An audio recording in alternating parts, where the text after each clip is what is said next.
notched in the eaves. She closed the door, unfurled the dress. There it was, clutched in her red work-sore hands. Had Mrs. Moncrief, Josephine, worn this as she waited in bed for her husband each night? And as Josephine lay there, did she think about how everything outside the window, the woodland with its ice house and greenhouse, the copses where foxes sheltered, the jetty leaning into the Thames, was all hers? Bonnie sat in her attic bedroom as the sun lowered, teasing the silk between her cracked fingers. She pulled it so tight that a thread snagged. She cursed, and then she laughed. It was her dress now, wasn't it?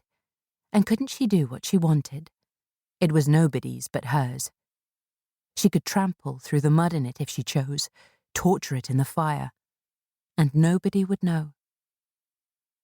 The damp on the wall shone in the dusk. Her heart quivered. She thought of the wind-up toy that Crawford had once bought for her and buzzed against her neck. A machine that, once started, could not easily be stopped. Part 1. Clements Lane, St. Giles, London, 1839.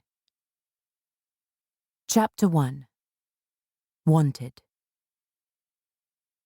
Wanted, Rex boomed as he read from a broadsheet, his fingers leaving sweaty imprints on the paper.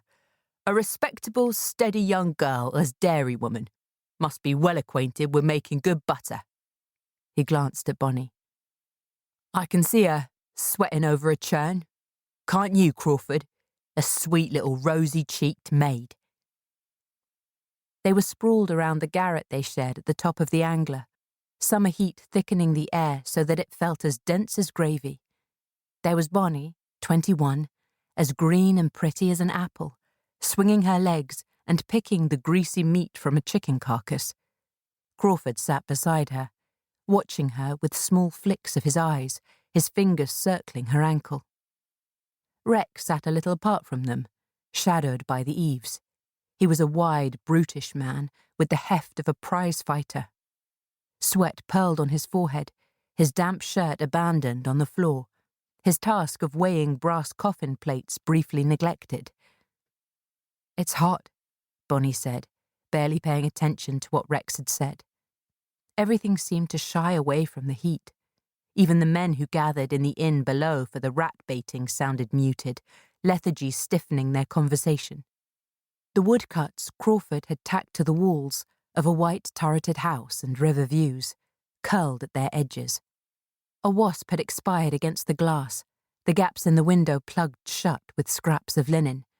Still, the hot reek of the graveyard seeped through. Enon Chapel and the green ground, both bulging with the dead, no matter how much quicklime Rex heaped over the bodies to hasten their decay. I can see it, Crawford said. See what? Bonnie asked, turning the carcass over and prizing out the soft, sweet oysters.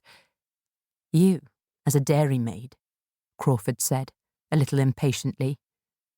Me? Bonnie scoffed, licking the fat from her fingers. For a moment she imagined herself hunkered under a cow with a handful of udder, milk chiming against a pail. In heat like this, the milk could curdle in seconds.